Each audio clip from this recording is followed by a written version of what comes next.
Good morning, students.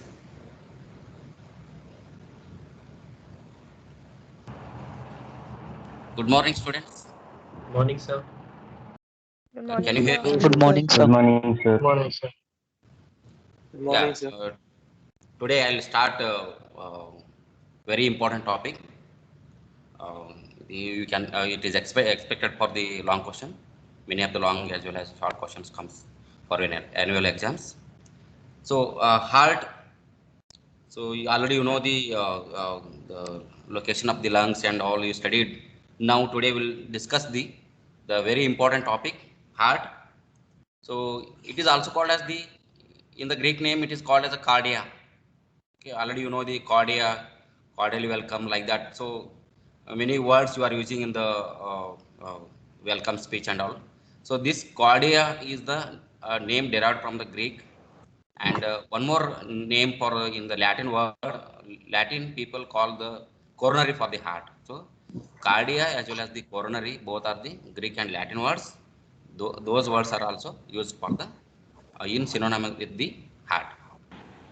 So this heart consists of 4 chambers. You studied all these chambers in your UG in your high school level as well as in the PU level. So it is a one of the important conical hollow muscular organ, vital organ located in the middle mediastinum. So this organ is covered by pericardium, which presents the 4 chambers. So out of four, two are the atrias and two are the ventricles. So total 4 chambers are there. So in that two atrias are there and two ventricles are there. So the two atrias are separated by the interatrial septum, which divides the both the atria from right and left atrium, and ventricles by interventricular septum, which divides the ventricles into right and left ventricles. So next, it pumps the blood to various part of the body to meet nutritive or nutrition requirement of the peripheral part of the body. So now, so it receives the blood mainly from the right atrium. So receives the blood from two great veins. They are the superior vena cava and inferior vena cava here. Superior vena cava receives the blood from the head and neck region as well as from the brain, and the inferior vena cava which drains the blood from the thorax, abdomen as well as the lower limbs. So the most of the deoxygenated blood comes to the right atrium. From there, it pumps to the or it comes to the right ventricle through the atrioventricular orifice or the tricuspid wall. Then, after during systole, the blood is ejected to the pulmonary trunk. Here, this is the pulmonary trunk. From the pulmonary trunk, blood goes to the respective right and left lungs through the pulmonary trunk or the pulmonary branches, right and left pulmonary arteries. So then the oxygenated blood returns back from the four pulmonary veins to the left atrium. From the left atrium, the blood is ejected or it is circulated to the left ventricle through the bicuspid wall. Then through the systolic pressure, blood is going through the aortic valves or aorta, then reach the most of the peripheral part of the body. So this is a in brief circulation of the importance of the chambers playing important role in the circulation of the blood to the throughout the body. So next, so what are the external features of the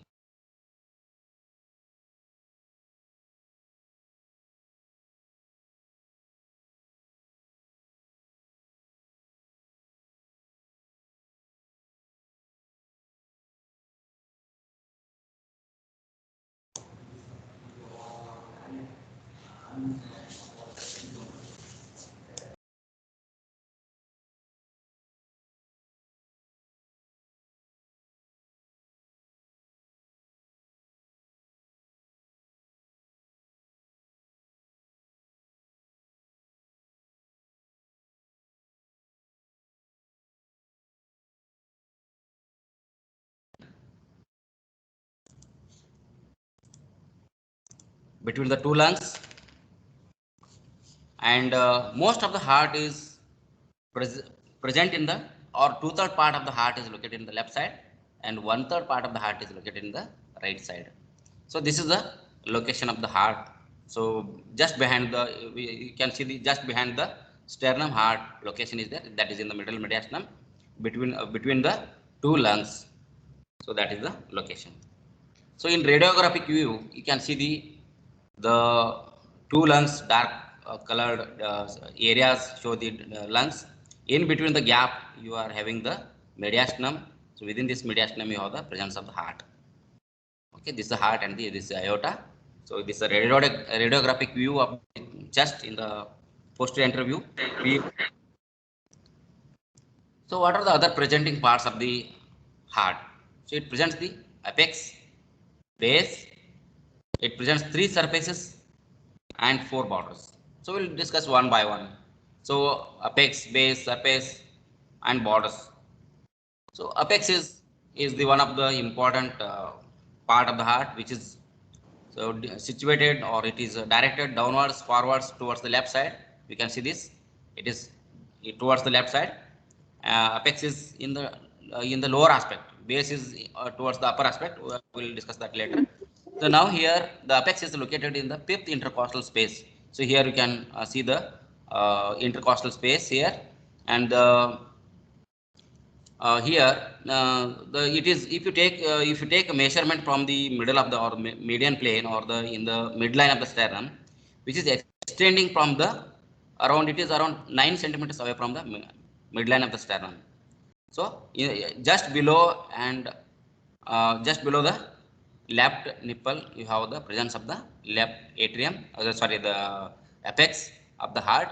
So it presents, it gives the apex beat. So apex beat is nothing but it is a forward thrust of the left ventricle, is called as apex beat. So that is located, that is apex is beating at the fifth intercostal space. So this is the apex of the heart. Next, how important part of the heart, that is a base. Base is located above, between, it is mainly formed by left atrium. This is the left atrium, this complete is the left atrium, and this one is the right atrium. So most of the two-third part of the contribution of the base is formed by left atrium. So two-third part of the base of the heart is formed by the left atrium. One-third of the heart is formed by the base of the heart is formed by the right atrium. So how to identify the left atrium? So left atrium, it is very simple to identify in the cadaveric specimen.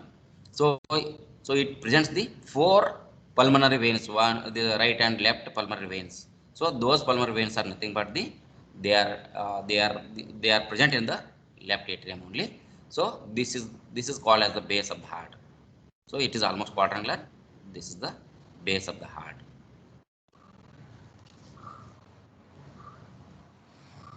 Surfaces of the heart. So the heart presents, so important surfaces, sternocostal surface.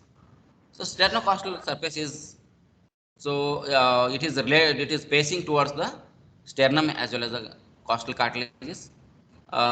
It is mainly formed by the right atrium. This is the right atrium. Here superior vena cava, inferior vena cava. So means this is mainly formed by the right atrium, and as well as the right ventricle also. This is the right ventricle. This is the right ventricle. Sorry, right ventricle, and partly by the left ventricle and the left auricle. Partly by the, or partly by the left auricle and left ventricle. So this complete area is the sternocostal surface. This complete area is the sternocostal surface. It is facing towards the sternum and the costal cartilages.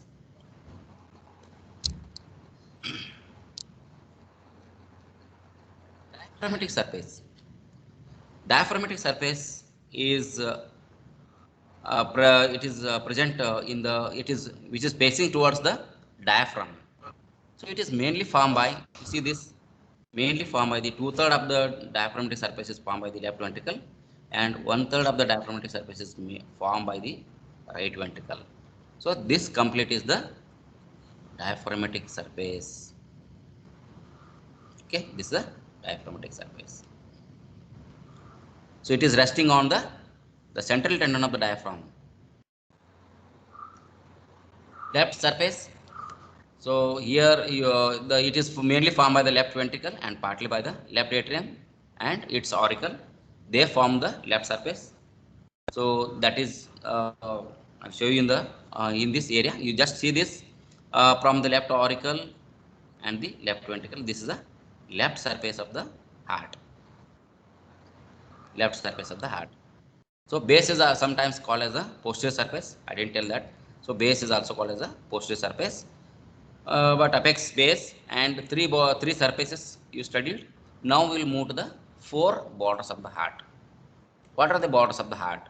So the right border of the heart. So the right border of the heart is mainly formed by the right atrium. So it extends from the right border is extended from the superior vena cava to the inferior vena cava. So this is the right border of the heart. This is the right border of the heart. Then left border of the heart. So left border of the heart is formed by the left auricle and left ventricle.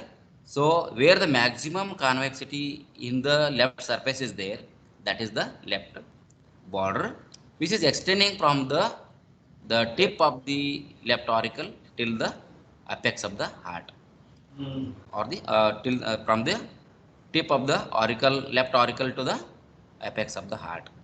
So this is the left border of the heart. Then lower border or inferior border. So this is the from the right border to the apex. From the right border to the apex, this is called as the inferior border. This is the inferior border of the heart. Okay. One more superior border is there. The superior border is formed by the both the right and left, right and left atrium. So above the pulmonary veins, the border is formed that is called as the superior border of the heart. Total altogether we have four borders. So the heart is presents four borders. So they are right border, left border, and inferior border, and superior border. So four borders it is presents. So coming to the very important part of the heart. So without knowing this, it is very difficult to understand the blood supply of the heart. So basically you should know the grooves or sulci of the heart. If you know the sulci, then it is very easy to understand the blood supply of the heart. So let us begin what are the grooves present in the heart. There are three C-shaped rings which are encircling the outer surface of the heart. But first we begin the atrioventricular groove. It is also called as the coronary sulcus. So coronary sulcus is C-shaped ring which separates the atria from the ventricles. So atria from the ventricles. So this is the atrioventricular groove, also called as the coronary sulcus. So this separates the both the atrium from above, below both the ventricles. So this is also called as a coronary sulcus. This C-shaped ring is divided into anterior part and the posterior part. So now what you are seeing here is the anterior part of the heart. So this is the right limb of the C. What you are seeing till the inferior margin of the heart, this is the right limb of the C. And this side, this arrow showing just below the auricle, what you are seeing here, this is the left limb of the C. This is the left limb of the C, and it presents in the posterior aspect of the heart. You are going to see the posterior limb of the C. So this side you have left limb in the anterior aspect, this side you have right limb, and posteriorly you have the posterior limb of the C. So complete C-shaped ring is there. This is separating the ventricles, both the large ventricles from the small atrias. Both the atrias are separated from the ventricles by a C-shaped ring. This groove is called as the coronary sulcus, or also called as the atrioventricular groove.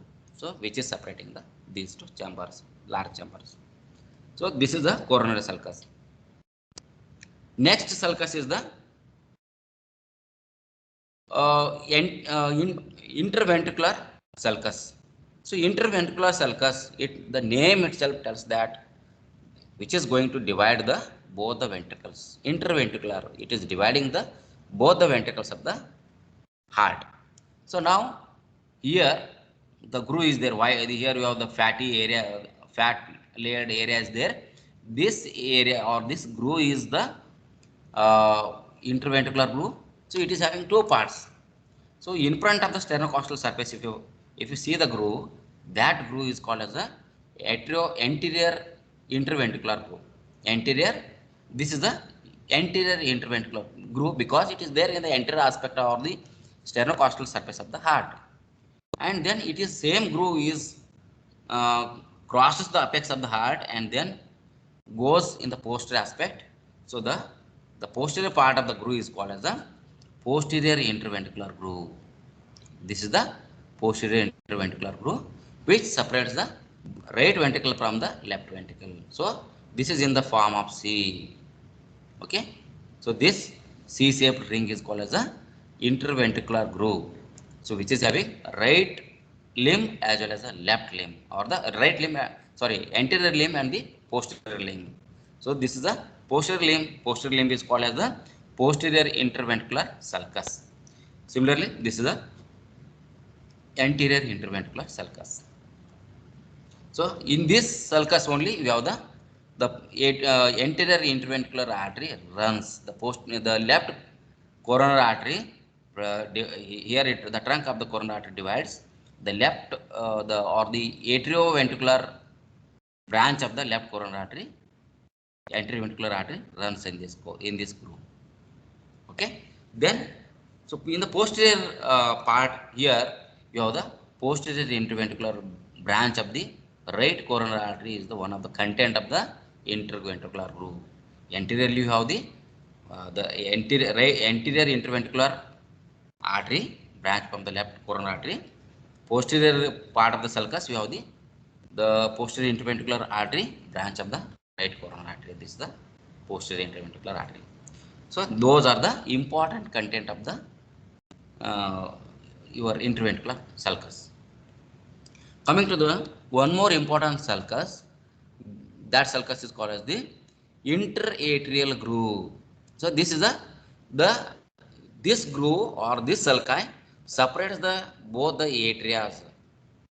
So both the right and left atriums are separated by interatrial groove. This is called as the interatrial groove. So here one groove is there. This groove is called as the interatrial groove. So just deep to this you have the interatrial septum is there, and I didn't tell the deep to the groove you have the interventricular septum is there. In embryology you studied the development of the interatrial as well as the interventricular septums. They are present deep to these grooves only. So this is all about the three sulci: coronary sulcus, interventricular sulcus, and the interatrial sulcus. All three sulci, they are meeting in the posterior aspect of the heart. So I'll show you the all the meeting places of the sulci. This is interatrial sulcus, the posterior limb of the coronary sulcus, and then posterior limb of the or posterior interventricular sulcus. So all these three are meeting at this point. The meeting point of these three sulci is called as the crux of the heart. This point is called as a meeting place is called as the crux of the heart. So this is the interatrial groove. This is here you can see the interatrial groove. Yes, interatrial groove just now we discussed. Coming to the external features of the right atrium, so we'll discuss one by one. What are the important features are there? Important external features are features of the right atrium, right ventricle, left atrium, left ventricle. What important anatomy it is having? So we'll discuss one by one. Right auricle. So auricles are different. Auricles are differ than they are different from the atrias. Atrias are the chambers. Auricles are the appendages of the heart. So auricles, I'll show you the auricle in this picture. So no, they are not showing here. So here you have the auricle. This is the right auricle and this is the left auricle. Two auricles are there. So these are no much important they are not having much clinical importance. Means they have not functional importance, but they are the site of the thrombosis. So if the thrombus is dislodged from the heart to the lung, leads to pulmonary embolism, or so that leads to a lot of complications. So these are the site of the embolism or the clot. These are the important site of the uh, clot formation. So these are the right auricle and the left auricle.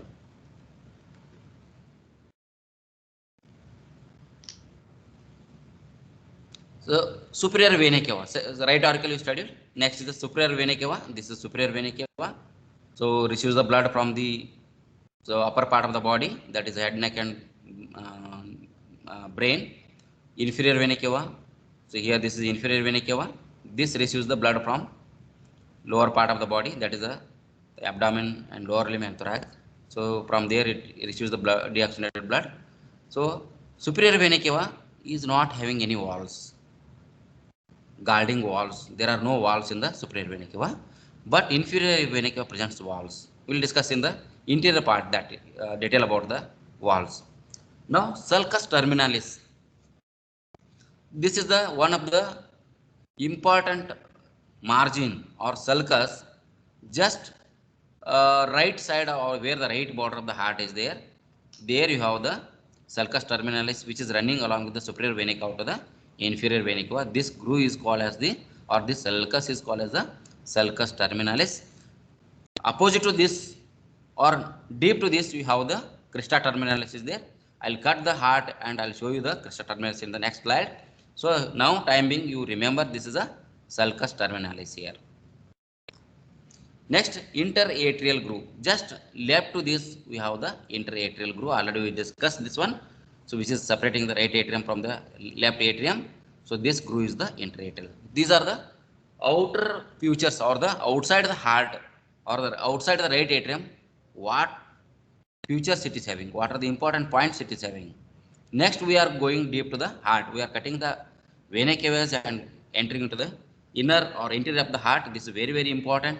So if they ask, suppose if they ask any long question of the right atrium, you should be able to write first external features of the right atrium, then go deep or the internal, go deep and explain the internal features of the heart.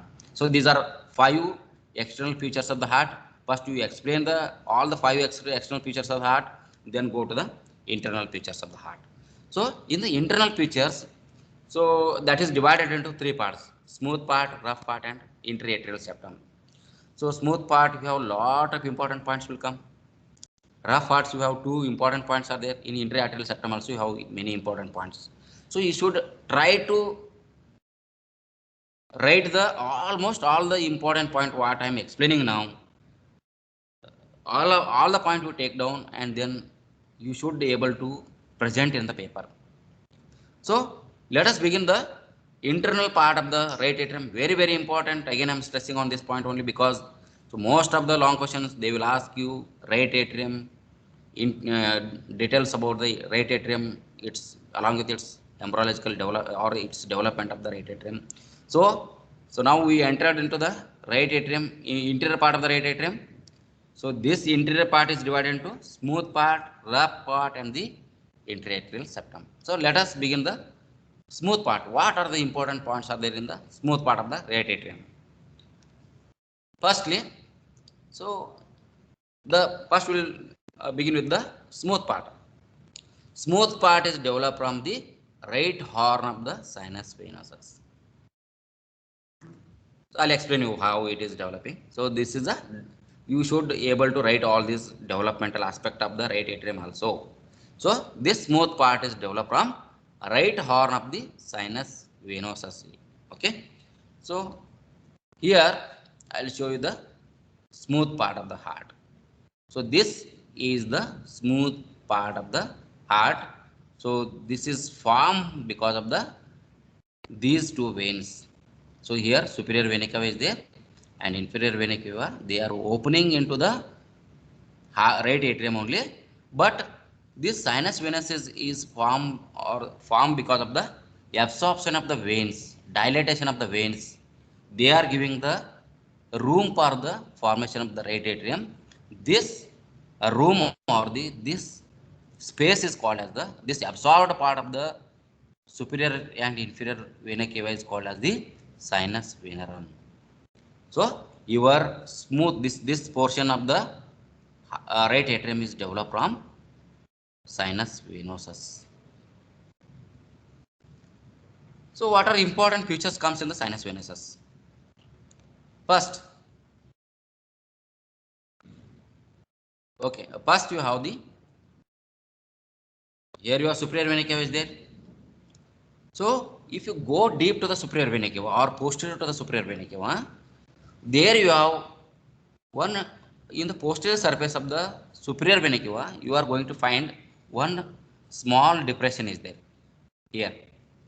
So this depression is called as the SA node. SA node is the first pacemaker of the heart, which is located posterior to the superior vena cava. So this is one of the important feature of the smooth part of the right atrium. First point.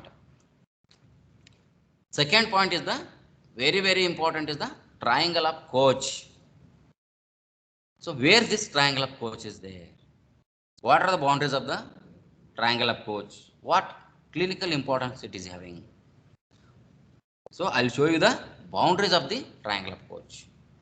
So you remember the all these important points here. So here one elevation or bulging is there. So this bulging or this arrow mark showing the, this bulging is called as the tendon of Todero. So this is the tendon of Todero. The endocardial bulging will be there in the right atrium. This bulging is called as the tendon of Todero. Then this side, just in another angle, you are going to see the one more depression here, or the opening of the coronary sinus, or the, here you have the coronary sinus. Sulcus is different, sinus is different. Coronary sinus is nothing but it is a blood, the blood, the venous drainage of the heart. The venous, all the venous deoxygenated blood from the heart is also opens into the right atrium. All the deoxygenated blood of the heart, it is going back to the right atrium. So that, that opening of the coronary or that venous drainage is the coronary sinus. So this opening is the coronary sinus. So that forms the lower angle of the triangle of Koch. So this is the opening of the coronary sinus forms the second angle, and the third angle is formed by the here you have the tricuspid valve is there. In next slide again I'll trace you all the angles, so you will better understand the triangle of Koch. But most of the exams will ask this triangle of Koch most of the time. You remember, if you get any this smooth part, if you are writing this smooth part, don't forget to write the triangle of Koch. So here the tricuspid opening is there. So the here some leaflets are there. The septal leaflet is there here. So or the tricuspid wall is forming the third angle of the triangle. So first one angle, the first upper angle is formed by the tendon of Todero, lower angle is formed by the coronary sinus, and then anterior angle is formed by the tricuspid valve. So within these three you have one triangular area. Within this triangle you have important content. That content is called as the second pacemaker of the heart, that is called as the AV node. AV node is present here. Okay, second pacemaker. So hope all of you are following. So all of you are understanding this slide. So in this slide also I'll explain you in detail about the triangle of Koch. So here this bulging, this elevation, you can see this elevation is the tendon of Todero. Here you can see the opening of the coronary sinus. Here you can see the opening or the tricuspid valve. Between these three, triangular area is formed. This triangular area is having the AV node. So this is the triangle of Koch. Hope all of you understood this one important area. So next, third important part of the smooth part is the torus aorticus. So just close to the termination of the superior vena cava into the right atrium, there you can see the bulging. So this bulging happens. This bulging is formed due to the load in the anterior aortic sinus or the anterior aortic or the right coronary opening or you remember this bulging in the right atrium is because of the load in the aorta. Here you have the aorta is there. Whatever the blood load is there, that load is falling on the right atrium. So this load is appears just termination of the superior vena cava. This bulging is called as the torus aorticus. Okay. Next we'll move to the interventricular tubercular flower. It is very less visible or scarcely visible in the human, but it is more prominent in the quadrupeds. Here, so this is the one of the small tubercular elevation or the projection. This is also present along with the termination of the superior vena cava. So this is called as the interventricular tubercular lower. So there are many openings. So there are many openings in the smooth part of the heart. They are already few of them. They are superior vena cava opening. But importance is this is not guarded by walls. Superior vena cava is not guarded by walls. There are no walls in the superior vena cava. But here you can see the inferior vena cava. It is guarded by Eustachian wall. Here you can see the Eustachian walls. So these walls are controlling the unidirectional blood flow of the heart from the. So these walls. These are called as the rudimentary walls. These are called as the Eustachian walls. Okay. Then this side, one more opening is there. This is called as the coronary sinus. Just now I discussed you. So this is the opening, the venous drainage or the venous drainage of the heart, which opens into the right atrium. That is called as a opening or that is called as a coronary sinus opening in the right atrium. This is also guarded by the Thebesian walls. This is guarded by the Thebesian walls. Both the inferior vena cava as well as the coronary sinus presents the rudimentary walls. They are called as the these are the Eustachian walls. These are the Thebesian walls. And here, so where the smooth part is there, here this area, you have many small fine needle openings are there. Needle openings are there. These are called as the foramina venarum minimarum. Within this vena cordis minimi, small veins are opening from the different chambers of the heart. So from the left atrium, left ventricle, the veins directly from the atria and ventricles, they are directly opening into the this right atrium. No, they are not coming through they are not draining to the coronary sinus. They are directly opening into the right atrium. Those veins are called as a foramen venarum minimarum. These foramens are called as a foramen venarum minimarum. Total altogether 4 openings are there in the smooth part of the heart or the right atrium. So these are the openings. Coming to the rough part of the heart. In the rough part, you are going to see 2 important areas, 2 important parts. These are called as the crista terminalis and musculi pectinati. So what are crista and what are musculi pectinati? We'll see. So the crista terminalis is present just deep or behind the sulcus terminalis. So this band, so this band is the endocartilaginous rim, made up of the collagen bundles. So this is called as the crista terminalis.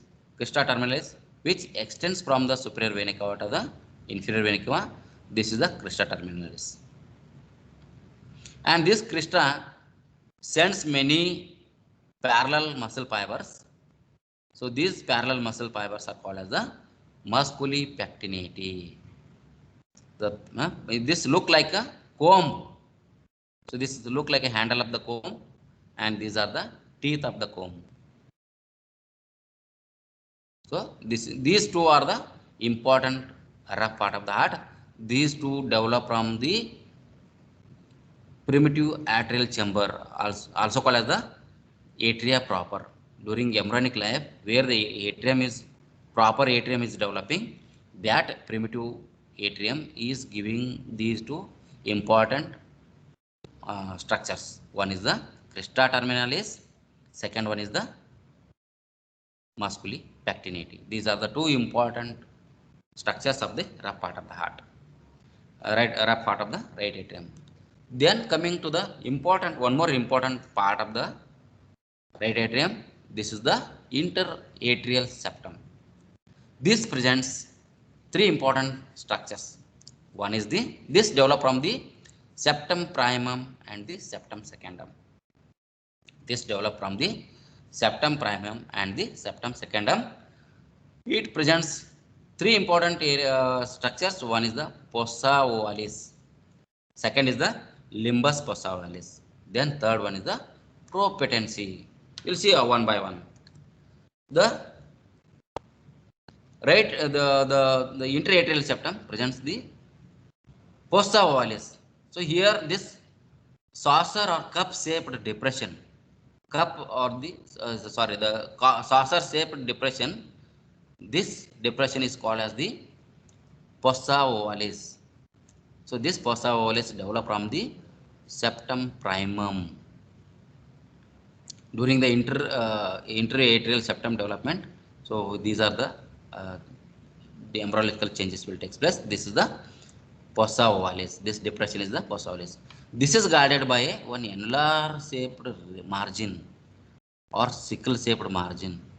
So this margin or this ring is called as the annulus fossa ovalis.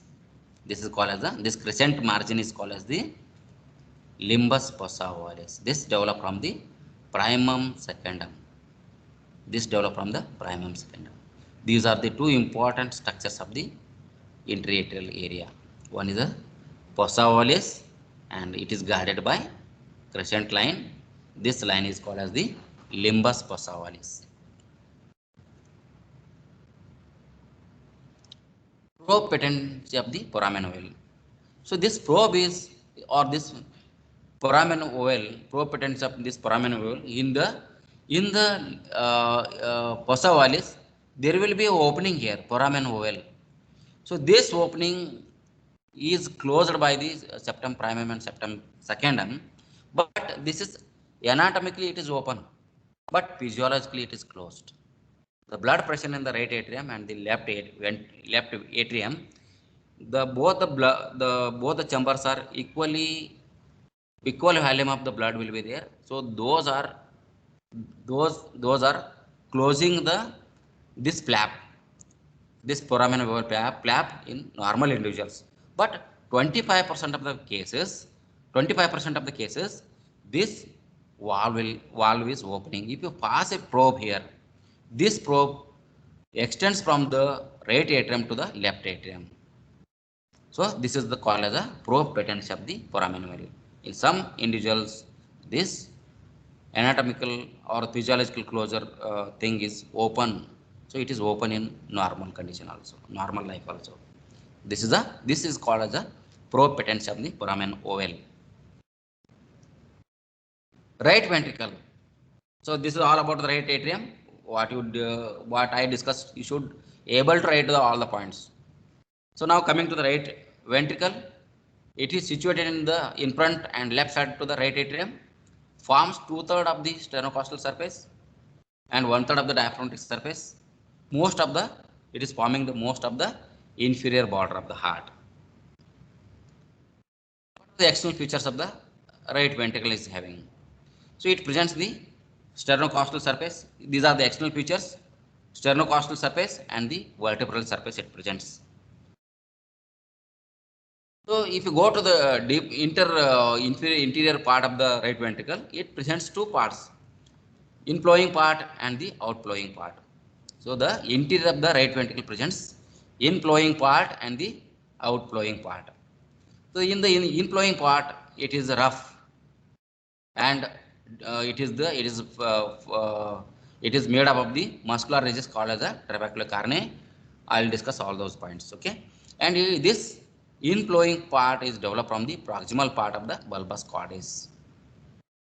Okay, so this is rough. Okay, this is the inflowing part, but in the right atrium you studied the inflowing part, it is smooth, and then the next one is the rough part. But here the inflowing part is rough and the outflowing part is smooth.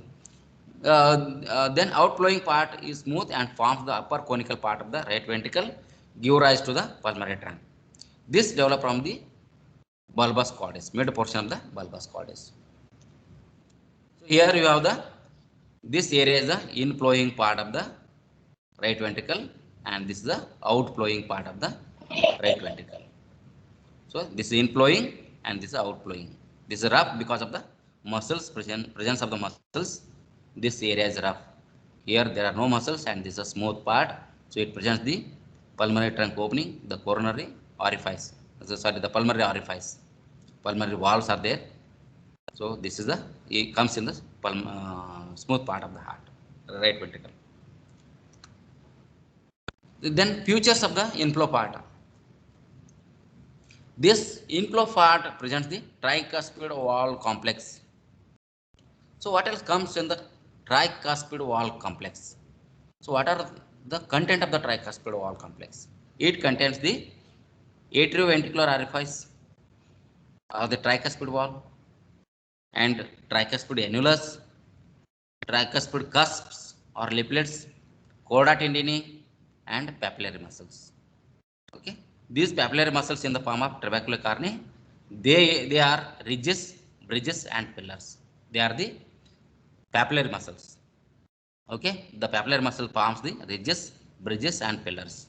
We will discuss one by one. Here, the tricuspid wall complex is including the orifice what you are seeing here. This orifice is called as this opening is called as the atrioventricular orifice, or also called as the tricuspid opening. Orifice is nothing but the opening, and tricuspid annulus. So here you just see here one white rim is there here. So this rim is the annulus, tricuspid annulus. So all the leaflets, the base of the leaflets are attached to this annular ring only. Okay, and then leaflets, three leaflets are there in the tricuspid orifice or the tricuspid wall. Three cusps are there. These are the three cusps. Then next I will show you the chorda tendineae and papillary muscles. Chorda tendineae. So here these are tendinous appendages or the tendinous projections. These tendinous projections which are connecting the papillary muscles with the leaflet. So these are the chorda tendineae. They are extending from the tip of the papillary muscles to the apex of the leaflet or the leaflet of the tricuspid wall. So in this there are true and false chorda tendineae will be there. So we will discuss in the fibrous skeleton of the heart. So just time being I am explaining you these are the chorda tendineae.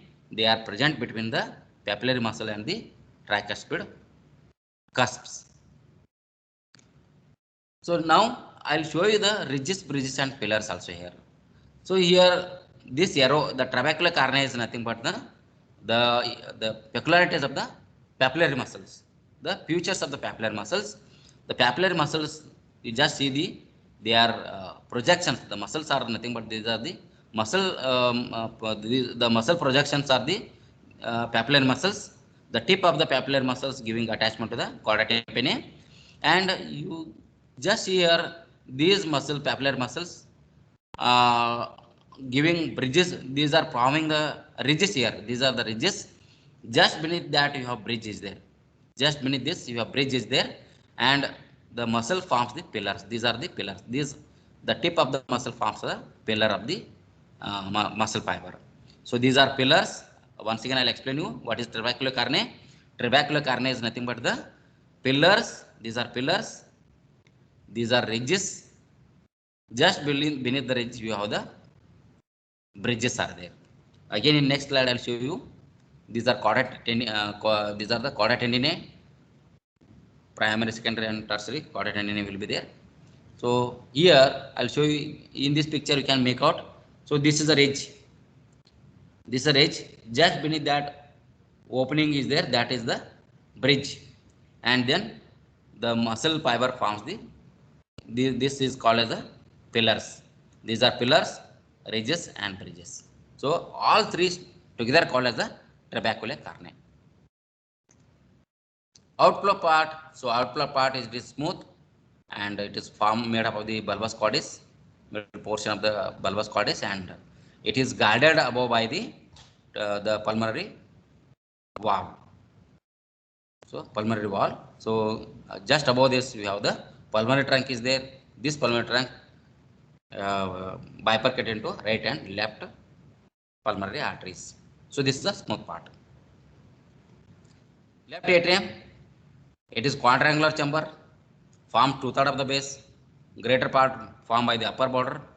It is one of the, it is contribute to the sternocostal and the left surfaces. Features: posterior surface forms the anterior boundary of the oblique pericardial sinus. So in the pericardium, I think in pericardium you studied this one. Posterior surface forms the anterior boundary of the oblique pericardial sinus. The anterior wall of the atrium is formed by anterior atrial septum. Two pulmonary veins open in it either side. Total 4 pulmonary veins will be there. Right 2 and left 2 pulmonary veins. All they open inside the open and form the left atrium. Interior of the left atrium is smooth, embryologically derived from primitive atrial chamber. So I'll show you all the important content. So here, so this is not present, not having any chorda tendinae and any all these things. So this is a smooth area receiving the 4 pulmonary veins, right and left pulmonary veins. Here you can see the opening of the pulmonary veins, and as well as from the connection between the right and left atrium, there is a foramen wall of the foramen oval is there, and in the left auricle you can see some ridges, bridges, and all, and ridges, bridges, pillars. Small, some very few small part of the ridges, bridges, trabecular carne will be there in the left auricle, but rest of the area is it is formed by the left atrium is formed because of the absorption of the 4 pulmonary veins. So it is receiving the 4 pulmonary veins. Left ventricle, it forms the apex of the heart, part of the sternocostal surface.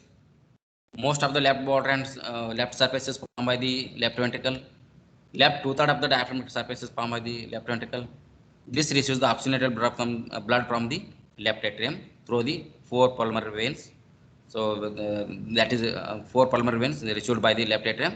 From there, through the bicuspid wall, it comes to the left ventricle, and finally, during systole, it pumps the blood into through the aorta. What are the features? Forms 3 surfaces: sternocostal surface, left surface, and 2/3 of the diaphragmatic surface. Interior is divisible into 2 parts: right rough part, smooth part. In rough part, you have 2 orifices: bicuspid and aortic orifice, and well developed 2 papillary muscles. So almost similar to the right ventricle. So it is also presenting the smooth and rough parts, 2 orifices, bicuspid and aortic orifice. Well developed 2 papillary muscles will be there. So papillary muscle rupture can be caused by a myocardial infarction, and dysfunction can be caused by ischemia. Both complications may lead to worsening of the mitral regurgitation. So the last slide is the cavity of the left ventricle is the left ventricle is 3 times thicker than the musculature of the left ventricle is 3 times more thicker than the right ventricle. So this is a cut section of the cadaveric heart. You just see the thickness of the left ventricle from the right ventricle. This is the difference between the right and left ventricle in the musculature. So thank you. So we are celebrating World Heart Day every year in the month of September 29. Thank you. All the best. Any doubts, dear students?